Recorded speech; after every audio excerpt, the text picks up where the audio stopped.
Diddy was found guilty on 2 charges, but not guilty on 3 charges. What does that mean? Well, the key word is not guilty. Now listen to this next part closely. In the American justice system, there's guilty and not guilty. There's not guilty and innocent. No. So the question isn't did he do it or not. The question is, can you prove he did it? And this will make more sense with an example. What if I told you, pretend you're the jury, what if I told you Diddy illegally transported workers of the nighttime throughout the United States? You'd probably say, well, how you know that? You psychic like Raven and them? The prosecution would say, you a little slow. But how I know that is here are his flight records, the flights that he bought them, and here are some texts of him having conversations with them, saying, yo, I'm finna pay you, come through.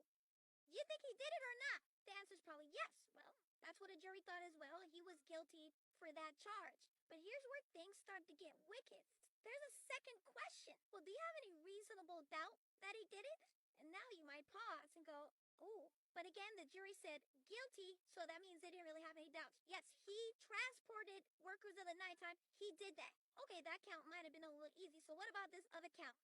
Diddy forced his ex-girlfriends to watch Netflix with those workers of the nighttime. When they would try to leave, Diddy would force them back by force.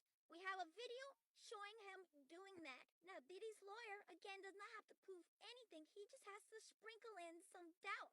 All he has to say is, well, are we sure he was bringing her to watch Netflix with somebody? What if he was just mad at this moment? He shouldn't have done that. But this looks like domestic violence. Shouldn't you charge him for that? So prosecution will have to bring in more evidence to convince a jury. They say, look, here's the security guard. Security guard, what did you see? Security guard say, I saw him drag her back to the room. I looked in the room. I saw a worker of the nighttime. Diddy's lawyers will say, I don't know, maybe the worker of the nighttime was just there chilling.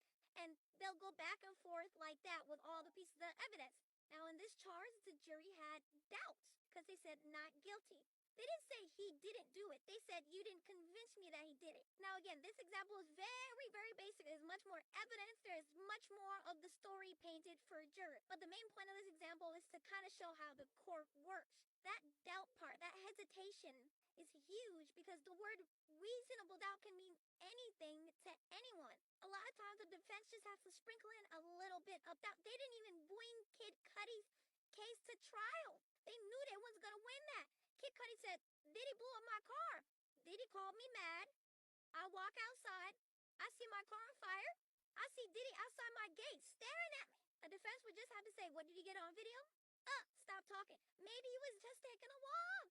Maybe he was just in the neighborhood. So reasonable doubt is the huge player in this case, and a lot of cases actually. I'm going to go into the case in more detail again in a longer YouTube video. But basically the trial went guilty on 2 counts of transporting workers of the nighttime. 2 counts means they basically proved that he did it twice. All of that is up to 10 years, but that could be anywhere from 0 years to 10 years. It's probably not going to be 10 years. They usually don't give out the maximum. 2 counts of him forcing people to watch Netflix, not guilty. And the final charge was, did he do all these illegal things through his business? Did he use his business as a criminal enterprise? That's going to be like an hour-long video. We'll talk about that another time, but not guilty. Okay, so since Diddy's trial is coming to an end, let's talk about how the case is looking for him so far. Not good. The answer is it's not looking good, but you knew that. Duh, what are we talking about on this channel? Diddy had a problem. Now to get more specific, it's because the case against Diddy is very strong. Since they've been watching him for years, it seems that prosecutors have built a very solid case. And the charges that they went for are charges that are not that hard to prove, but can add up to a lot of years. It's as simple as this. The prosecutor will say, okay, Diddy had freak-offs. We all know that. Everybody says, yes, we know that. But in those freak-offs, he flew people out, then paid them to watch Netflix. If you don't know what that means, look in the comments. Now, this is illegal because you can't pay people to watch Netflix in the United States, except for very select places. The prosecution said, but he did though. Here are the text messages of him telling people, I'm going to fly you out and pay you, and here are the flight records of him flying people out. That's very hard to defend against. That's already up to 10 years. And that's only one of the charges.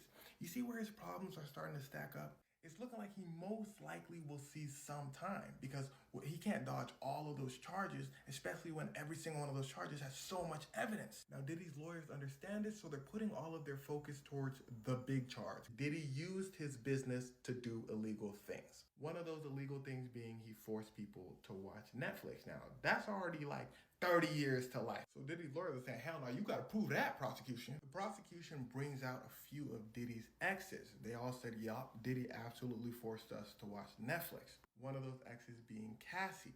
Now, Diddy's lawyer, he has to provide doubt. He doesn't have to prove Diddy did this or that. All he has to do is make the story a little bit doubtful. Diddy's lawyer said, well, if they're that unhappy, why didn't they just leave? The prosecutor said, well, that's an easy one. Here's a video of Cassie trying to leave and Diddy putting his hands on her. And that's when Diddy's lawyer said, damn, because listen closely.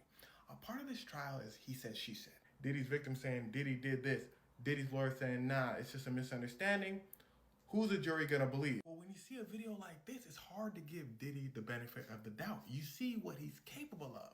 So you start thinking, damn, well, he might have done all those other things. That's why Diddy's lawyer tried so hard to get this video removed. It's to a point where Diddy's lawyers didn't want him to testify on the stand because they didn't want him to look worse. Because the first question you ask him is, why'd you buy 1,000 bottles of baby oil? What's he supposed to say? Because I'm freaky? He's done. So his lawyer said, look, sit down. But now the only stories you hear are of Diddy's victims. You don't hear Diddy defending himself. He said, she said. Now it's about she said.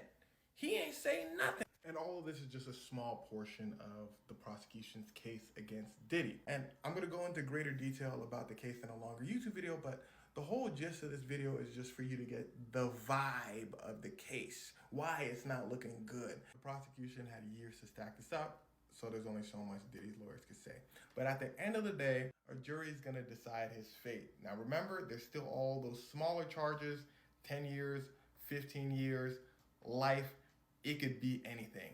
So I guess we'll just wait and see.